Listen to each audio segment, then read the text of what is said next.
I'm not going to play all of 25 minutes long, but you guys can see.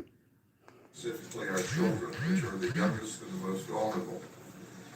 My detectives are simply the very best, and they've been at work again. Today we're going to talk about child pornographers.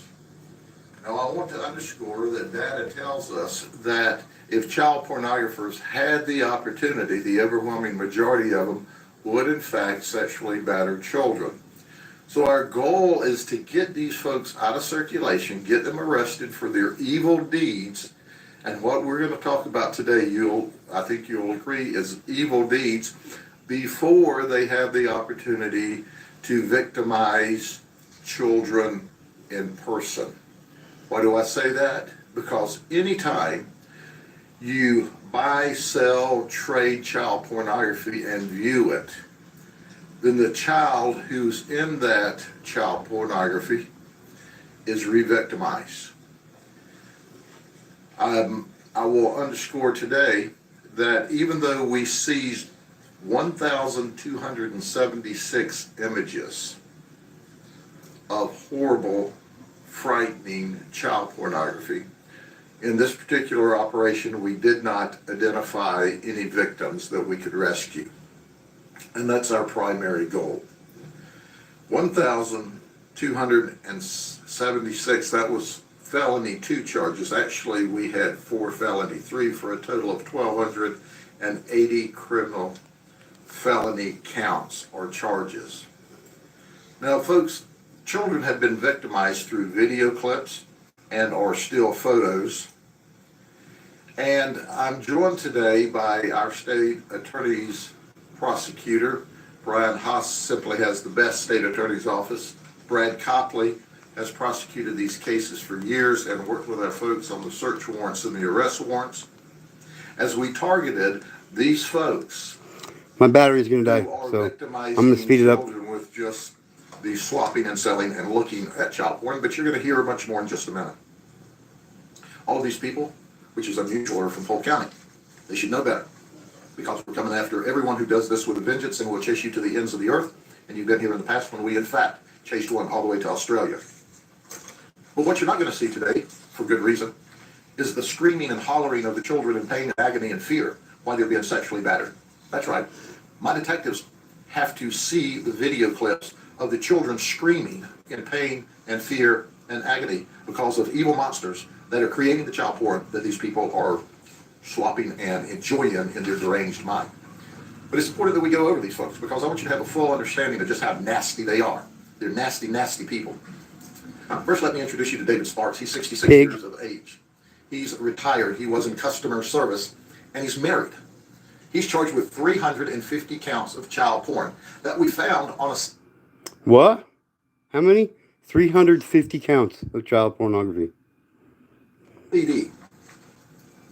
We found that these children that were being sexually battered were between 3 months old and 12 years old on the porn that he had. His wife of 10 years is a retired Child Protective Services worker out of Missouri. She had no knowledge of his evil deeds and was absolutely mortified because she spent years and years and years protecting children only to have his secret life destroying children's lives. Because you see, if there weren't people to watch child porn, there wouldn't be anybody making child porn. And you see him from the outside, as the detective said, he looks like a nice old grandfather. The fuck he does. And you can get into his digital devices and see the evilness that lurks behind the curtain.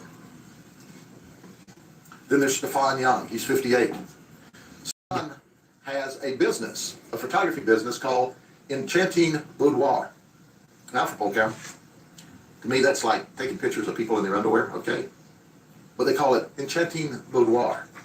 So we started an undercover operation against this guy because we had a concerned citizen who saw his advertisements on Craigslist that he would take photographs of people in their underwear. And he found out that they would do this also for children.